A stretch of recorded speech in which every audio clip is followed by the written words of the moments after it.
Alright, so I'm going to be showing how to open up and disassemble this HP laptop model 15-EF0023DX. Alright, so first thing we're going to do is remove the little rubber feet here. I just used my fingernails, but you can use whatever you can use to get underneath here, some plastic pry tool or even a small flathead screwdriver, right? We're going to peel that up. We're going to set that aside. You do want to make sure that you also peel up the adhesive. The customer, I guess, I don't know if it was they tried to peel it off or what, but you can see it's already coming out here. Okay, and then we're going to have to make sure to peel up the plastic layer underneath. So make sure to peel that up. I usually will pull the plastic layer, not the rubber, because the rubber piece, it stretches and then it gets all messed up, but the customer already kind of separated the two layers. So here we go. The one towards the front is also slightly thinner, and the one towards the back is slightly thicker, so keep that in mind. We're going to be using a JIS1 or PH1 screwdriver to remove all the screws from the bottom. You want to keep them in order because they are different size, shape, and lengths. The way I do that is I put them flat side down like that on my desk in the pattern I remove them.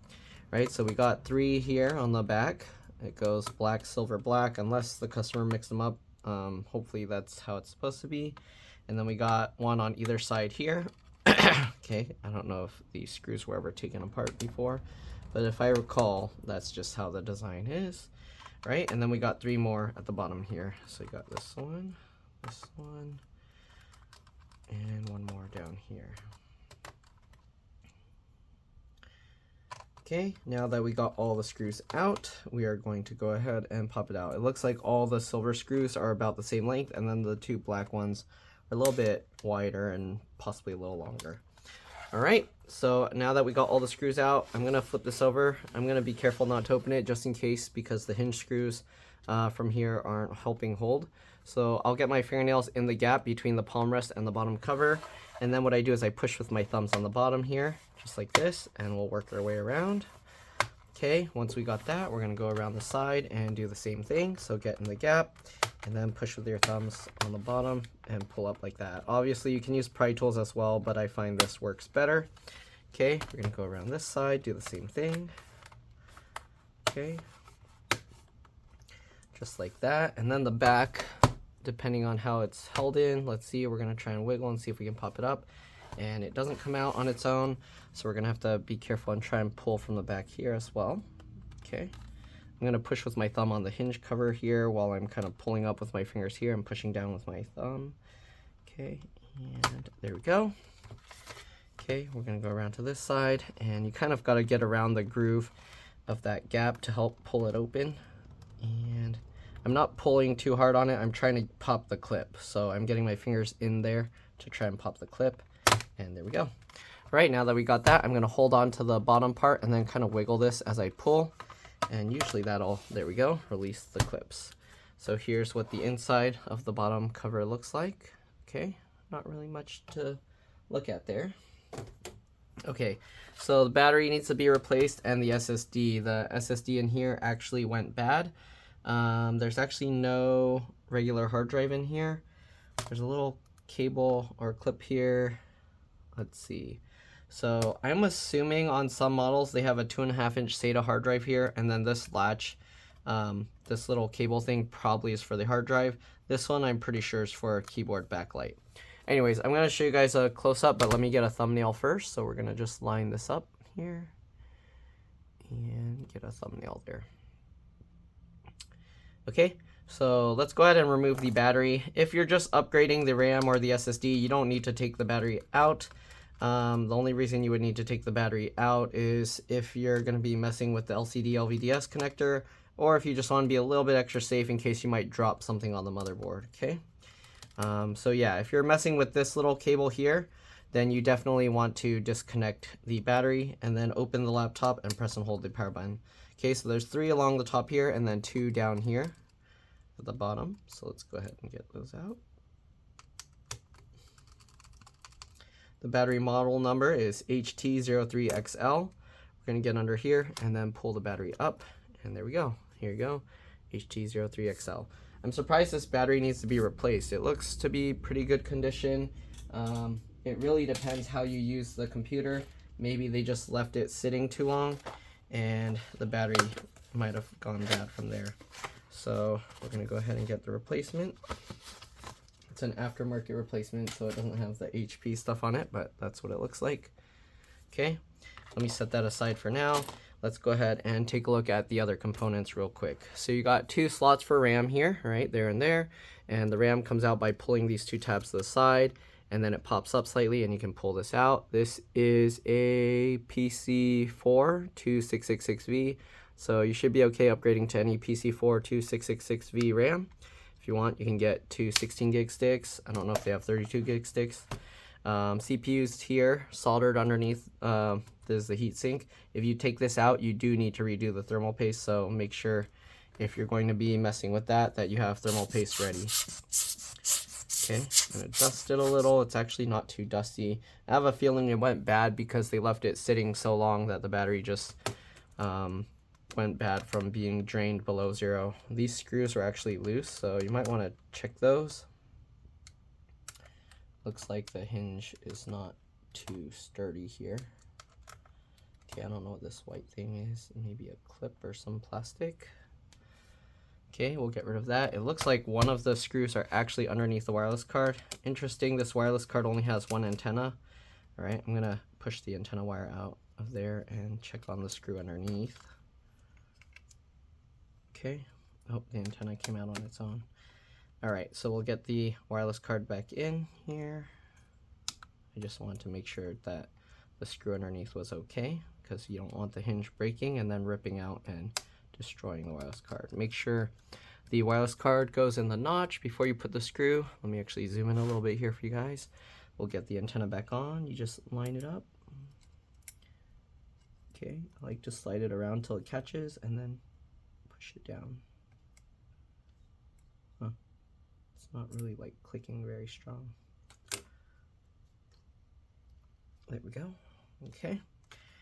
And there's a screw there. I'm not going to take all the screws out. You have the SD card slot and the headphone jack on its own little separate board connected by this ribbon cable. These cables come out by flipping these latches up. So usually I just flip it up like that and then you can pull them out. You got the touchpad cable connector here going to the touchpad here. The touchpad has screws, so if you need to remove it, it looks like you can. Keyboard cable, obviously this one. And then you got this extra cable here connecting this board to this one, which has the 2 USB ports. The charge port is a separate cable, which is actually underneath this flat cable. I don't know if you can see that. Okay, so that one you can pop out. And then, again, this is the LCD LVDS connector. You have the fan connector here. This kind of connector you have to get underneath, and you pop out this piece. Make sure that you're only popping out the inner portion. The outside portion is actually a little holder that it clips into. All right, so you want to be very careful that you're not prying up the outside portion. Anyways, let's go ahead and get the SSD first. So since we already have the battery out, you don't need to take the battery out to remove the SSD, but since we have it out, we'll do that. Right, you lift this up slightly after removing the screw, then you can kind of wiggle and pull it out. There's only a 256 gig SSD, Kiosia. I don't know. I've never heard of that brand before. It's weird because this says 256 gig, but the code here says 512G, but I'm pretty sure it's 256 gig.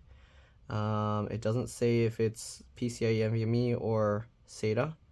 But I'm assuming it's going to support PCIe NVMe, especially since that's the only drive in this computer. All right, so we got a Crucial P3 Plus. They have all different models. This is one of the lower, but slightly above the minimum. Okay, so we'll grab the SSD, put that in. Okay, just like that. And there we go. I'll put their old SSD in this box in case they want it. I'll actually see if data is recoverable, but I doubt it. This SSD is like not very good quality. Okay, then make sure it's in the notch. You can tell because it won't wiggle too much. And then get the screw in. There we go, pretty simple. Now let's go ahead and get the battery back in. Let's zoom out here. Okay. very simple. Just line up the little bottom portion here first. It has a little raised thing there. Then you can lower this down and then line that up and push that into place. Okay, if you want, I like to kind of push these two pieces together to make sure it's slotted in as far as possible. And now we'll just get the screws in, and then we have to reinstall Windows. If you are also reinstalling Windows, you need to create a bootable Windows USB drive. If you're not sure how to do that, just let me know. I can send you a link, but basically if you go to Microsoft's website, or if you just Google Windows 10 or Windows 11 USB creator, you'll find the tool from Microsoft to do that. All right. Okay, so we'll get the last few screws in. And to boot from an external USB device on this computer, on HP, you press F9. So if you need to boot from the external USB device, again, you just press F9 to start it up. The battery also acts as the CMOS BIOS RTC real-time clock battery. So if for some reason you're trying to reset the BIOS, that's how you would do it. It's not going to delete the BIOS password if there is one. So yeah, I'm not sure how you would do that if you needed to. But yeah, all right, let's go ahead and get all of this clipped back in. Make sure everything looks good. Okay. Okay, clip it all in. Looks good. All right, let's get all the screws back in, and then we're pretty much good to go. If this video helped you guys out, again, please like, comment, subscribe, share my channel with others so that they can learn how to upgrade and repair their devices as well. And if it helped you save a bunch of money, please consider contributing a little to the channel. Every little bit helps and allows me to continue making these videos for a living. All right. If you can't help out that way, it would help a lot if you could watch a few of my other videos and then like and comment on those as well, because that's what the algorithm likes to see. But yeah, other than that, let's get all these screws back in and we're good to go. All right. Again, to boot from the external USB, if you're installing Windows or Linux or whatever, you would press F9 to trigger the boot from USB or external devices, or the boot menu itself, and then you can just select what you need. So get the USB or this rubber piece. I like to go with one side and then go to the other side and then make sure that's in, and then you can see there's like excess, then you work your way towards the center, and then that way the excess slack will actually push out towards the outside and even itself out, just like that.